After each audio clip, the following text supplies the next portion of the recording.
Imagine encontrar um navio à deriva no meio do Atlântico. As velas ainda içadas. A mesa do capitão ainda posta. O café ainda morno. Mas absolutamente nenhuma alma viva a bordo. Sem sinais de luta. Sem sangue. Sem corpos.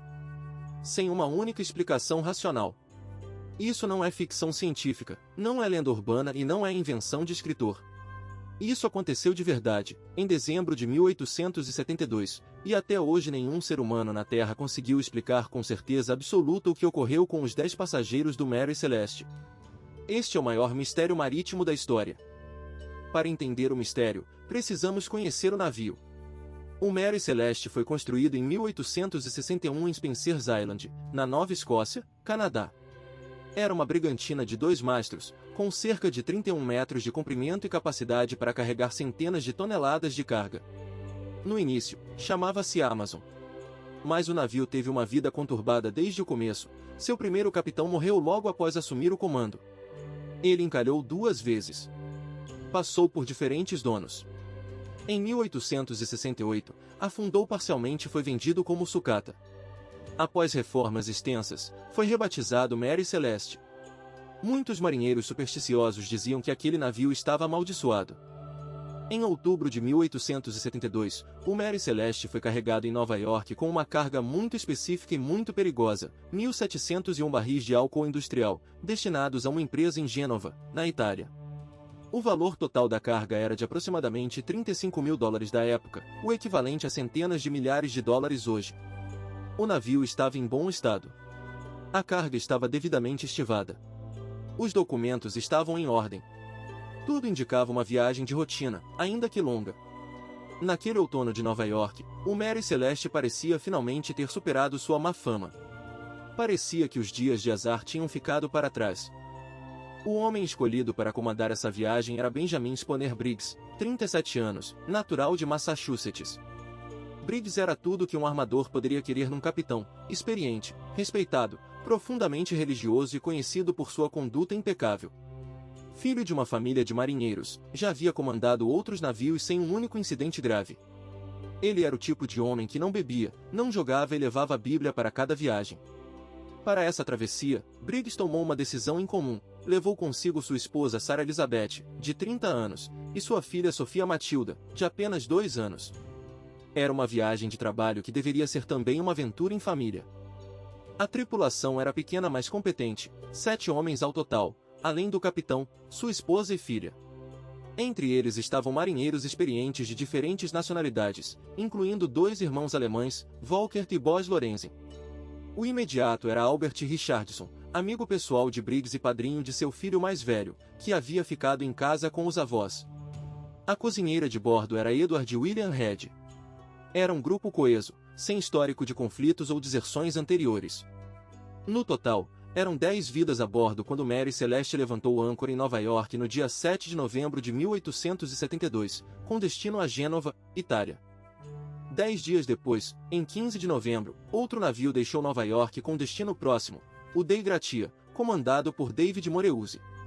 Existe um detalhe importante aqui que alimenta décadas de especulação: Moreuzi e Briggs eram amigos pessoais. Segundo registros históricos, os dois jantaram juntos na noite anterior à partida do Mary Celeste, e Moreuzi relatou que Briggs estava de ótimo humor, animado com a viagem e com a presença da família a bordo. Nenhum sinal de tensão, nenhum pressentimento, nenhum conflito. Moreuzi partiu com 8 dias de atraso, com destino a Gibraltar, transportando petróleo. O Atlântico estava na frente dos 2 navios. O Atlântico Norte em novembro não é um lugar gentil. Tempestades violentas, ventos imprevisíveis e mares agitados são a norma, não a exceção. O mês de novembro de 1872 foi particularmente brutal. Registros meteorológicos da época documentam pelo menos 3 grandes tempestades na rota entre Nova York e as Ilhas Azores durante aquele período. Para uma brigantina de madeira carregada de barris de álcool altamente inflamável, navegar aquele trecho exigia precisão absoluta, experiência e um bom nível de sorte. Briggs conhecia esses mares. Ele havia feito travessias semelhantes antes. Mas desta vez, algo durante a viagem saiu fundamentalmente errado. E ninguém sobreviveu para contar. 4 de dezembro de 1872. O Dei Gratia estava a cerca de 600 milhas a leste dos Açores quando o imediato Oliver Devial avistou algo incomum no horizonte. Um navio. À deriva. Com as velas içadas de forma estranha, algumas rasgadas, outras em posição incorreta.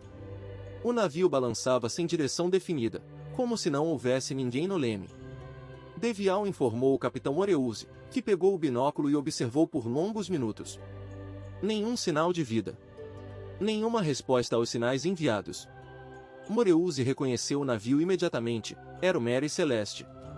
O navio de seu amigo Benjamin Briggs, que havia saído de Nova York 27 dias antes. Moreuze ordenou que Devial e 2 marinheiros se aproximassem no bote para investigar. O que eles encontraram ao subir a bordo seria descrito depois em depoimentos oficiais como algo perturbador e inexplicável. O navio estava estruturalmente intacto. Sem buracos no casco, sem danos aparentes, sem incêndio, sem naufrágios parciais. As bombas de porão funcionavam. Os mantimentos estavam no lugar, suficientes para mais 6 meses de viagem. A bússola principal havia sido danificada, mas havia uma reserva. O sextante do capitão estava em seu lugar. Apenas um bote salva-vidas havia sido retirado. E não havia absolutamente nenhuma pessoa a bordo. 10 pessoas haviam simplesmente desaparecido. Devial desceu ao camarote do capitão e encontrou uma cena que gelou seu sangue. A cama de Sarah Briggs estava desfeita, como se alguém houvesse saído dela às pressas. Roupas da criança Sophia estavam dobradas sobre uma cadeira. Um brinquedo estava no chão. No diário de bordo, a última entrada era do dia 25 de novembro, posicionando o navio perto da ilha de Santa Maria, nos Açores. Havia 9 dias de silêncio absoluto entre a última anotação e a descoberta do navio. A máquina de costura de Sarah ainda tinha linha enfiada. Uma partitura musical estava aberta sobre a mesa. Era como se toda aquela família tivesse saído por um momento e simplesmente nunca mais voltado. Entre as descobertas mais perturbadoras estava o estado da cozinha. A louça estava limpa e guardada. Havia comida preparada, parcialmente consumida. O fogão estava frio, mas havia sinais de refeição recente. No convés, uma espada italiana enferrujada foi encontrada, e alguns investigadores posteriores afirmariam ver manchas que poderiam ser de sangue, embora análises laboratoriais nunca tenham confirmado isso definitivamente. A carga de 1.701 barris de álcool estava praticamente intacta, exceto por 9 barris que foram encontrados vazios, feitos de madeira de carvalho vermelho em vez do carvalho branco dos demais. O navio estava intacto. A carga estava intacta. As pessoas haviam evaporado. Devial e Moreuze navegaram o Mary Celeste até Gibraltar, onde chegaram no dia 12 de dezembro de 1872. Ali começou um dos inquéritos marítimos mais intensos e controversos da história britânica. O juiz-advogado do Almirantado, Sir James Cochrane Soliflode, era um homem obcecado com a teoria do crime. Ele desconfiava profundamente dos tripulantes do Dei Gratia e acreditava que eles, de alguma forma, haviam assassinado todos a bordo do Mary Celeste para roubar a carga, que valia uma fortuna. Soliflode ordenou análises de cada centímetro do navio, interrogou Moreuze e Devial repetidamente, e tentou por semanas construir um caso criminal. Não encontrou nada que provasse qualquer crime. O inquérito de Gibraltar durou meses e foi inconclusivo. Moreuze e sua tripulação foram eventualmente liberados e receberam um prêmio de salvamento, embora muito menor do que mereciam, dado o valor do navio e da carga. O Mary Celeste foi devolvido aos seus armadores, seguiu viagem para Gênova com nova tripulação, entregou a carga de álcool e continuou navegando por mais 12 anos. Durante esse período, mudou de mãos várias vezes, acumulou mais desgraças e acidentes, até finalmente ser deliberadamente encalhado em um recife no Haiti em 1885 por seu último capitão, que tentava fraudar o seguro. Mas o mistério do que acontecerá em novembro de 1872 permanecia completamente sem resposta. A história poderia ter sido esquecida no arquivo de curiosidades marítimas, se não fosse por um jovem escritor chamado Arthur Conan Doyle. Em 1884, antes de criar Sherlock Holmes, Doyle publicou um conto chamado J. Habakkuk Jesson's Statement, baseado livremente no caso Mary Celeste. Ele mudou alguns nomes, adicionou elementos sobrenaturais e dramáticos, e o conto foi publicado anonimamente na Cornhill Magazine. O problema foi que muitos leitores, e até mesmo a imprensa, acreditaram que era um relato real. O próprio Soliflode, o investigador de Gibraltar, ficou furioso achando que Doyle era um sobrevivente que havia inventado uma versão falsa dos fatos. O Mary Celeste havia entrado na mitologia popular. Ao longo do século XX, dezenas de teorias foram propostas para explicar o desaparecimento. A mais popular durante décadas foi a do motim. A tripulação teria se rebelado contra o Capitão Briggs, matado todos e fugido. Mas há um problema fatal nessa teoria: não havia o menor sinal de violência a bordo. Nenhuma mancha de sangue confirmada, nenhuma arma usada, nenhum item de valor roubado. Uma tripulação que tivesse acabado de cometer 10 assassinatos não teria deixado o navio impecavelmente organizado. E para onde teriam fugido em pleno Atlântico, a centenas de milhas de qualquer terra? A teoria do motim, embora dramática, simplesmente não se sustenta diante dos fatos. Outra teoria amplamente discutida é a dos vapores de álcool. Os 9 barris vazios de carvalho vermelho, diferente dos demais, poderiam ter sido mais porosos e liberado vapores de álcool no porão do navio. Álcool evaporado é extremamente inflamável. Uma faísca, uma vela, qualquer fonte de calor poderia causar uma explosão. A explosão não teria necessariamente destruído o navio, mas poderia ter expelido fumaça e chamas por tempo suficiente para convencer Briggs a ordenar a evacuação imediata. Todos teriam saído no único bote, talvez amarrados ao navio por uma corda longa, esperando o pior. Se a corda se rompesse, ou se o navio simplesmente acelerasse com os ventos, eles teriam ficado para trás, à deriva, sem mantimentos, no Atlântico Norte no inverno. Esta teoria dos vapores ganhou credibilidade científica em 2006, quando o químico britânico Andrea Sella, do University College London, realizou um experimento usando gás propano em vez de vapor de álcool. O experimento demonstrou que é possível ter uma explosão que projeta chamas e pressão sem deixar marcas visíveis de incêndio ou fuligem no ambiente.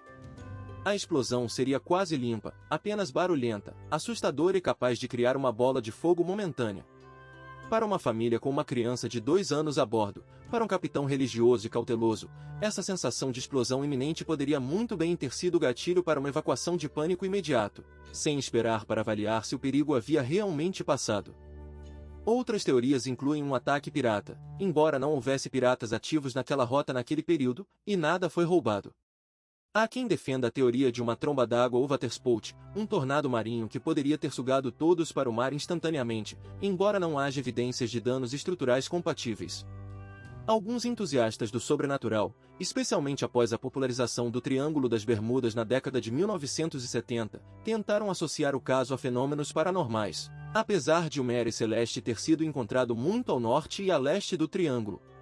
E então há a teoria mais sombria de todas, que algo aconteceu dentro do navio que nunca saberemos, envolvendo pessoas que levaram o segredo para o fundo do oceano.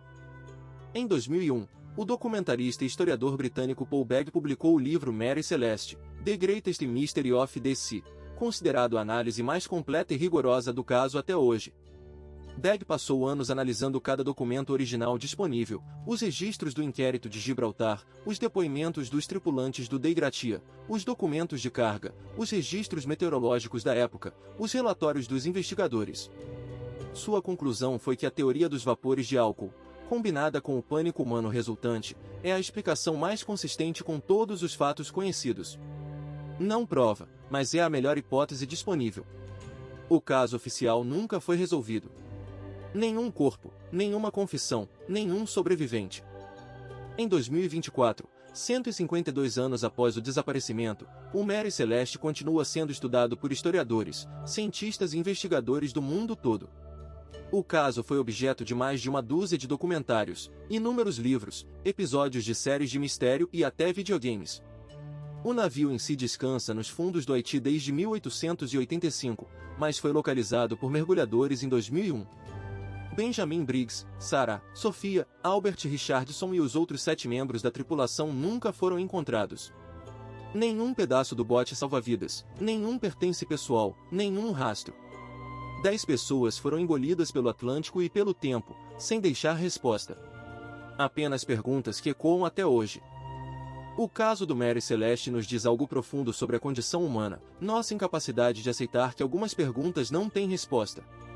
Por mais de 1 século e meio, gerações de investigadores, escritores, cientistas e curiosos se recusaram a deixar esse mistério morrer, porque aceitar o silêncio do oceano é aceitar nossos próprios limites.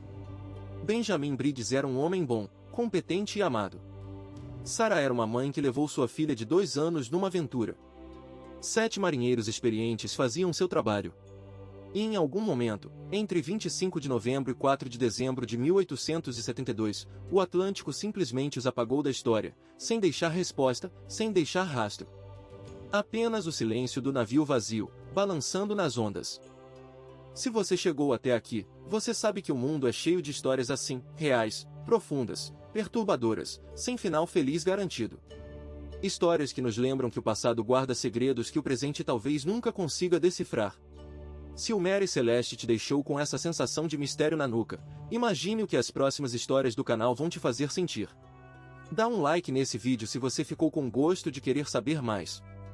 Deixa nos comentários qual teoria você acha mais convincente, e se inscreve no canal para não perder nenhum dos próximos documentários. O oceano tem muito mais segredos. E nós vamos atrás de cada um deles.